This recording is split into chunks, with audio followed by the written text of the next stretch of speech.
સુરત શહેરમાં આંતરરાષ્ટ્રીય પતંગ ઉત્સવનું આયોજન કરાયું હતું, જેમાં દેશ વિદેશના 25 થી વધારે પતંગ પ્રેમીઓએ ભાગ લીધો હતો.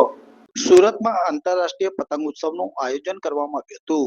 ગુજરાત પ્રવાસન નિગમ લિમિટેડ, સુરત મહાનગરપાલિકા અને સુરત જિલ્લા વહીવટી તંત્ર દ્વારા આ પતંગ ઉત્સવનું આયોજન કરવામાં આવ્યું હતું, જેમાં France, Bahrain, Canada, Egypt, Sri Lanka, Mexico સહિત 25 થી વધારે પતંગ પ્રેમીઓએ ભાગ લીધો હતો. જેમાં સાંસ્કૃતિક કાર્યક્રમ દીપ પ્રાગટ્ય કરીને શરૂઆત કરવામાં આવી હતી. આ કાર્યક્રમમાં મુકેશ દલાલ, પૂર્વ કેબિનેટ મંત્રી પૂર્ણેશ મોદી સહિત મહાનગરપાલિકાના પદાધિકારીઓ ઉપસ્થિત રહ્યા હતા. આ આયોજન અડાજણ રિવરફ્રન્ટ પર કરાયું હતું, જેમાં વિદેશી મહેમાન ગુજરાતી ગીત પર ગરબે પણ ઘૂમ્યા હતા, જ્યારે બલૂન ઉડાવીને આંતરરાષ્ટ્રીય પતંગ ઉત્સવની શરૂઆત કરવામાં આવી હતી. આ કાર્યક્રમમાં સુરતી જનતા સાથે શાળાના બાળકોએ અલગ અલગ પ્રકારના પતંગ ઉડાનની લુપ્ત પણ માણી હતી.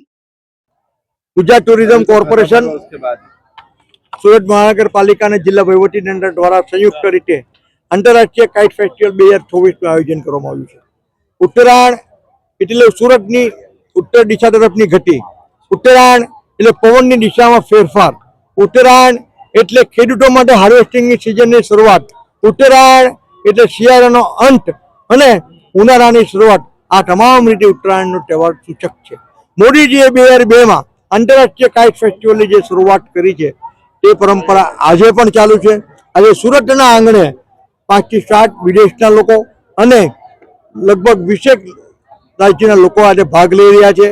पतंग ए दरेक माणसना जीवननो सूचक है. मोदीजीए भारत देशनो ए विकासनो पतंग विकसित भारत 2047 नो जे उडावेलो छे ते आज स्थिरता प्राप्त करीने વધુ ને વધુ ઊંચાઈ પર પહોંચી રહ્યો છે. એમાં મને કોઈ શંકા નથી.